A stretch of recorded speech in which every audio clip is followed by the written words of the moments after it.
Welcome back to Faith Evolving. Today we're talking about theology because it's kind of the founding framework that's important for making sense of literally any other topic that I'm covering on here. So it feels important to make it be the initial thing that I talk about.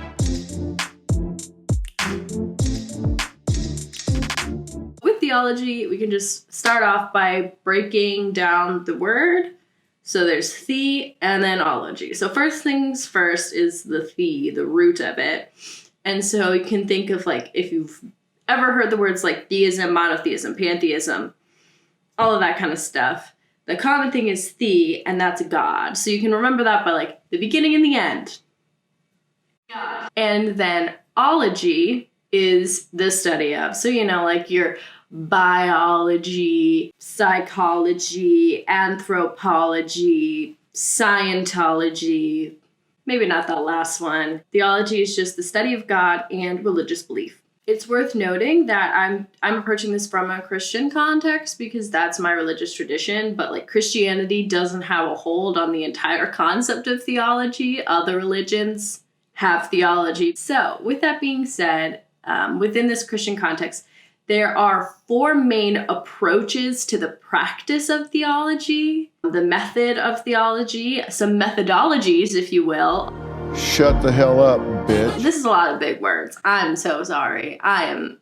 But those four biggins are biblical theology, historical theology, systematic theology, and practical theology. Biblical theology is pretty much what you think it is. Scripture. And it's often deployed in like teaching and learning contexts is when like you really dive into this exegesis and eisegesis. But exegesis is pulling out from the text the meaning, and eisegesis is putting onto the text how it applies to our modern context. So it's kind of like this push and pull between the two, like a never-ending game of tug of war, where neither one of them is more important than the other. They kind of keep each other in a check and balance. And that is biblical theology, per my understanding. Next up, we have historical theology, which again is pretty much what you'd think it is. It's diving into the ancient cultures and the ancient languages that scripture was written in. So if you think about it, like,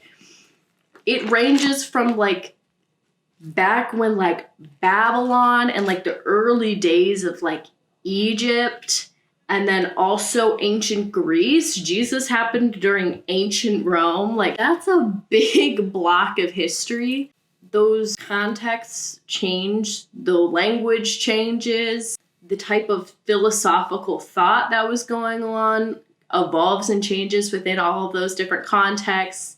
And the same thing happens to the theologians that have gone before us, who've created like the founding of a lot of our doctrine. They were influenced by what was going on in culture at the time. And so historical theology kind of focuses in on like, okay, what was going on in the world?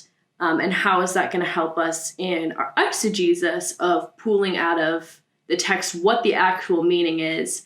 And then also the eisegesis of, okay, how are those contexts similar to contexts that we see in our culture right now in the 21st century? Next up, systematic theology, which is looking at the systems within religion. And so looking at all of the doctrine and trying to piece it together and making like a cohesive kind of idea. So this would be the questions of like, what is orthodox? What is right belief? If I'm being honest, I have not engaged in a lot of systematic theology. It's a thing that people who like are part of like the institution of the church really dive into. But it's also important to understand why people came to those conclusions and for you to question like, does that conclusion make sense?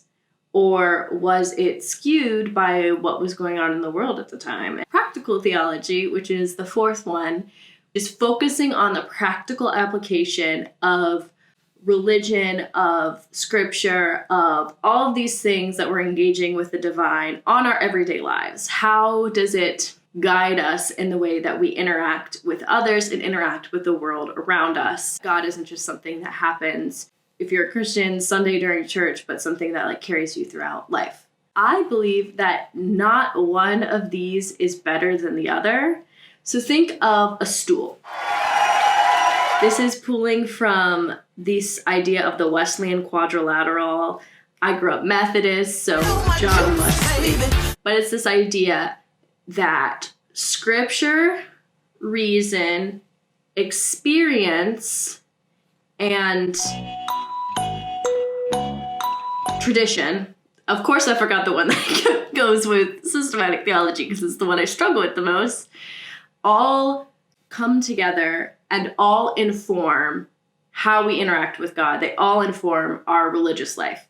Actually, my dad, who first introduced me to this concept, and he used the idea of a stool where all of the legs are the same length and they all support. So I think with these 4 different modes of theology and like ways to engage, of like doing theology, should all be used together to give us the most informed, holistic outlook that we can. But also with theology, it's not just these 4 things. Theology isn't just like the action of studying God and the study of religious belief. It's also just can be a collection of beliefs. Queer theology, womanist theology, liberation theology. It's partially because that's the lens of which people are looking through, but it's also because it's a very specific topic that people are engaging with religion in. It's both subconscious and conscious. There's embedded theology,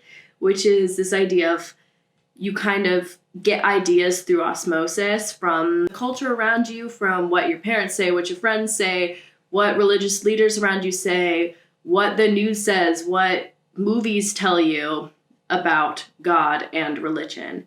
And that's subconscious, embedded in your brain. And then there's also deliberate theology, when you intentionally engage in these theological practices to figure out, well, what do I actually believe?